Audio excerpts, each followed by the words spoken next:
Hey guys, I am Pixel Dan, and today we are going to be checking out the Masters of the Universe Origins Grizzlor figure.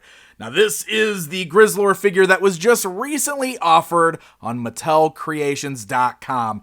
I'm still confused as to why a mainline character like this was made an exclusive, but the good news is that he wasn't quite as limited as what we've seen in the past. While they did have a limited in-stock sale, they did also offer Grizzlor made to order with a 2-day pre-order window, which I think was a great move by Mattel.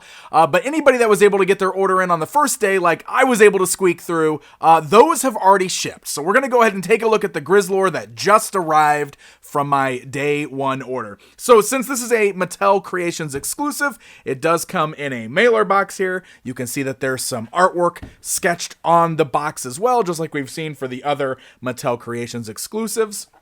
And then the card back itself is also special in that it does feature the extra artwork on it. Again, a staple of the Mattel Creations figures. So it looks like the same style blister card that very much pays homage to the vintage toy line, but we've got this beautiful artwork of Grizzlor up here at the top. You can see the mini comic packaged behind the figure there. We've got the actual fur, just like our vintage Grizzlor, of course. The Evil Horde sticker on the front, which I really appreciate.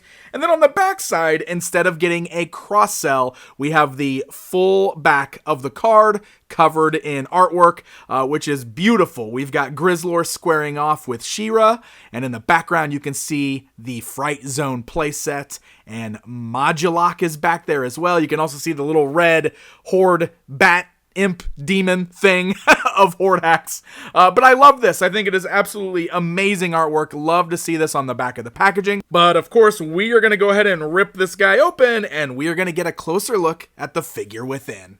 All right, we got our proper Grizzlor outside of the packaging. Bringing in the tape measure here. If I here smooth the fur down a little bit, yeah, he's just under the 6 inches tall, like the other figures in this lineup. And then it's worth noting right out the gate here.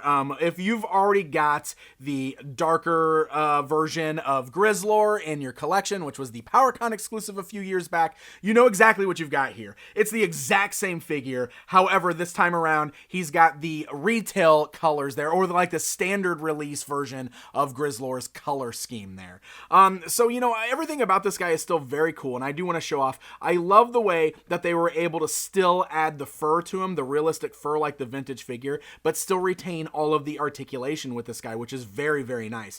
The vintage figure just basically had a potato-shaped bodysuit, right? That was over the figure, solid thing with all the fur on it, and that's how it worked. But with the Origins figure, look at this. They managed to attach the fur separately to the head, so it's still removable from the ball joint, and then it still breaks at the midsection there, so you could still separate the midsection from the lower legs there. So we've got 3 separate fur pieces, and honestly, when it's all together, it looks really good. It's a great way to like update that vintage figure, add all the modern articulation, and it works very, very well.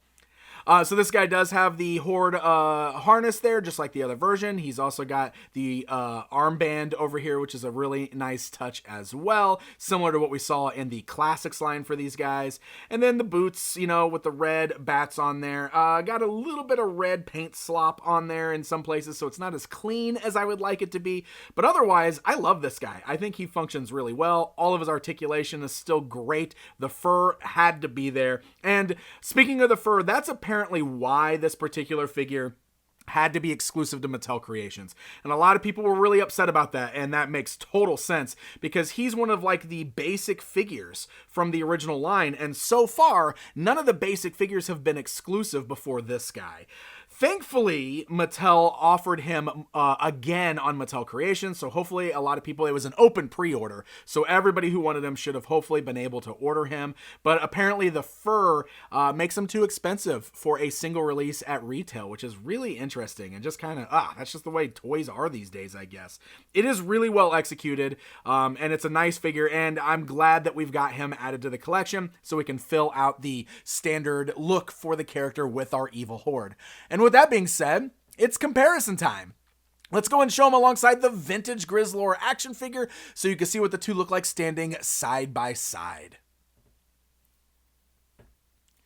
And there you go, my friends. There is a look at the Mattel Creations exclusive version of Grizzlor. Again, if you were able to order the first version of them, then you've already got them in hand. But the open pre-orders that came second, those were being produced for however many they were ordered. So those will be coming at some point as well. I guess jury is out on if there will be a difference between the two. So time will tell if there's any weird variations between them. But I am glad that Mattel opted to produce this guy again, because he's a great figure and everybody definitely deserves to have him standing alongside their evil horde. Thank you guys so very much for watching this video, and until next time.